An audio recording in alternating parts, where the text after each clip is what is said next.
म्हणूनच महाराज गोपीचंदाला मैनावतीने खूप समजावून सांगितलं आणि मादालसाना मुलाला खूप समजावून सांगितलं. हा देह ना शिवंत मला मूत्राचा बांधा, वरी चर्म घातलेली कुमिकुटिकाचा सांदा, रव रव दुर्गंधिरी अमंगळ तिचा बांधा, स्मरे त्या हरिहरा शरण जाई रे गोविंदा. लेकराला पाळण्यात घालून हलवीत असताना आई मादालसा नावाची आई लेकराला पाळण्यात घालून हलवीत असताना गाणं म्हणू लागली. आता गाणंही राहिलं नाही आणि पाळणाही राहिलं नाही. आणि यदा कदाचित असलं पाळणं तरी असले गाणे काही नाही. लेकराला लहानपणापासूनच वेगळंच आचरण, जसं घरामध्ये तुमचं शिक्षण जसं असेल किंवा तुमचं आचरण जसं असेल तसं लेकर शिकणार आहे की नाही. बापच मरणाचं पिऊन येते तर पोरग कापी दाड निघणार नाही. बापच मरणाचं पिऊन येते तर पोरग कापी दाड निघणार नाही. प्रश्न आहे की नाही. बापाची परंपरा सांभाळावं लागेल की नाही. पोराला सांभाळावं लागेल की नाही. आणि म्हणून महाराज आपण सुद्धा कसं राहावं लेकराला सुसंस्कृतित करण्यासाठी मायबापाचं खूप मोठं योगदान आहे. लेकराला सुसंस्कृतित करण्यासाठी मायबापाचं खूप मोठं योगदान आहे. आणि तुम्ही जर लहानपणापासून त्या लेकराला वेगवेगळं काही जरी करत असाल तर माझ्या पप्प्यासारखा पप्प्या दुसऱ्याचा नाहीच म्हणत जर त्याला लाड करीत बसाल तर एका दिवशी नक्की ते आतंकवादी होईल आणि तुमच्या तोंडाला काळं लागल्याशिवाय राहणार नाही. लक्षात आलं. आज खूप मोठं विकृत चाललेले जे तरुण पिढी आहे, व्यसनाधीन होत चाललेली जे तरुण पिढी आहे, यासाठी आई वडील खूप मोठे जबाबदार आहेत. लहानपणापासून त्याच्यावर केलेले जे लाड आहे की नाही. लाड करावं कशाचा. खाण्यापिण्याचा लाड करावा, कपड्या लत्त्याचा लाड करावा नाही का. बाकी त्यांना काही वाममार्गाने काही करीत असेल तर त्याला लाड करीत बसणं आपलं काम नाही. त्या मित्राई सोबत जाऊन पार्टी करायचे, द्या 100, तिथंच महाराज झडकून मोकळं केलं पाहिजे. वेळीच नसेल तर तुम्हाला सांगतो, एका आपल्या तेलुगूमध्ये एक सुंदर त्या वेमनाचं पद्यम आहे. पुट्टलो आणि छेदलू पुट्टवा गिट्टवा विश्वदा विराम विनुर वेमा. ते आपलं काय म्हणतो त्याला आपण वळंबच म्हणतो की नाही.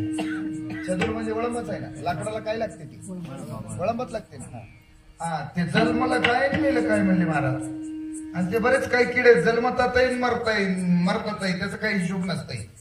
असे लेकर तोंडाला काळं लावायचे जे लेकर आहेत, हे वेळीच महाराज गेलं तरी जमलं नाही का. उपजला काळ कुळा लाविला विटाळ. बरोबर आहे महाराज. कुलक्षय कृतम दोषम मित्रद्रोहेच पातकम नाही का. कुलाचा नाश करणारा म्हणजे वाम मार्गानं चालणारा जे मुलगा जन्माला येते ते म्हणजे नक्कीच कुळाचा नाश करणार आहे. म्हणून महाराज सांगतात कुळी कन्या पुत्र होती जे सात्विक वृत्तीचे जे लेकर जन्माला येतात किंवा सात्विक वृत्तीचे जे संतान जन्माला येते. आता सात्विक वृत्तीचं म्हणजे त्याचा आहार सात्विक, त्याचं राहणं सात्विक, त्याचं बोलणं सात्विक नाही का. कुठल्याही प्रकारचं तामसी वृत्तीचं खाद्यही नाही आणि तामसी वृत्तीचं त्याचं आचरणही नाही, त्याला म्हणावं सात्विक. आता काही लोक वागायला खूप सात्विक आहेत. कोणासोबत भानगडी करीत नाहीत, कोणाला वाकडं बोलत नाहीत, काही करीत नाहीत. पण योग असा आहे आहार सात्विक नाही का. तर रस्ता बरोबर नाही ना, संगत बरोबर नाही ना. आणि म्हणून काही जन्माला आलेले आहेत, खूप मोठ्या घराण्यात जन्माला आलेले आहेत, पण वडिलाची परंपरा म्हणून म्हणा, कुलाची परंपरा म्हणून म्हणा, तुम्हाला सांगतो महाराज आणखीनही काही लोकांचा जीव बाटलेला नाही.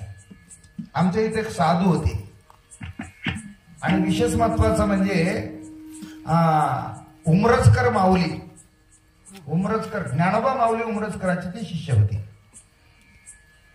मातंग समाजाचीच होते. पण योग असा आहे, सकाळी 5 वाजता आपल्या हातात जेवढे फुलं मावतील तेवढे फुलं आणून मारुतीच्या मंदिराच्या त्या पायरीला टाकायचे आणि मारुतीला 5 प्रदक्षिणा मारायची आयुष्य बरोबर. महाराज मी जसं मला समजतंय तसं त्या साधूला पाहिलं. तुळशीची माळ जर गळ्यातली तुटली तर तुम्हाला सांगतो लाकूड गळ्यात बांधायचं म्हातारं, पण पाणी पियायचं. याला काय म्हणावं लागेल महाराज? निष्ठावंत भाव, भक्ताचा स्वधर्म, नाही का? याला निष्ठा म्हणावं लागेल. आणि कुळाचा जर विचार केला तर तुम्हाला सांगतो आमचे चित्त देशपांडे नावाचा ब्राह्मण, त्याला डावाऱ्याचं जेवणाला कुठेही बोलीत गेलेत कोणी बी, ते कोणाच्याही कंदुऱ्या खायला जात गेले विचार. आणि नाही गेलं तरी कॅटली वाट लावून देवा, भाजी घेऊन या म्हणून. आणि हे साधू सकाळी 5 वाजता जाऊन पारापाशी अख्खं गाव मिळून माती केलंय महाराज. तुम्हाला सांगतो एवढा सोहळा भारी केलेत माणसाला. याला काय म्हणावं लागेल? सात्विक वृत्तीचा माणूस आहे की नाही. कुळी कन्या पुत्र होती जे सात्विक, तयाचा हरिक वाटे देवा, त्याचा देवाला सुद्धा आनंद वाटतोय. आता इथं आमच्या अलीकडे आमच्या इकडे काय झालंय की एक जातीचा भेद येऊन बसलाय, पण देवाकडे जातीचा कुठल्या प्रकारचा भेद नाही. जातवित गोत पुळशिळ मात भजे का त्वरित भावना युक्त. भावनेनं भजणाराचं देव आहे, कोण्या एका जातीवाल्याचं देव बांधलेला नाही. ना ब्राह्मणाचा, ना वैश्याचा, ना क्षत्रियाचा, ना शूद्राचा, कोणाचाही एकाचा देव बांधलेला नाही. देव भावाचा नाही कोणाच्या बापाचा. एका ठिकाणी आनंद गीतेमध्ये खूप सुंदर ओवी सांगितले.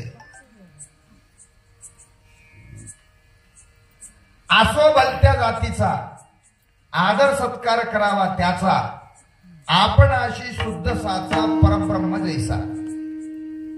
त्याची जात गोत विचारिता, दोष लागे हो त्वरिता, नाही का? ते सात्विक जर असेल, परमार्थिक जर असेल तर त्याचा जातीचं कुठल्याही प्रकारचा विचार करायचं काम नाही. आणि विशेष महत्वाचं म्हणजे परमार्थात जातीचा विचार करायचं काम नाही. व्यवहारात करी जावं. व्यवहारामध्ये कसं आहे, तुमची मुलगी त्याला देवावं लागते, त्याची मुलगी तुम्हाला करावं लागते. मग त्यावेळेस माणसं ते नाते गोते, तुमचे सोयरे आमचे सोयरे मिसळतात की नाही ते पाहिल्याशिवाय, जुनं सोयर पण पाहिल्याशिवाय माणसं सोयरी करीत नाही. त्यावेळेस तुम्ही विचार करी जा. पण परमार्थात कुठल्याही प्रकारचं जातीला थारा नाही. वारकरी संतांनी स्पष्टपणे सांगितले, यातायाती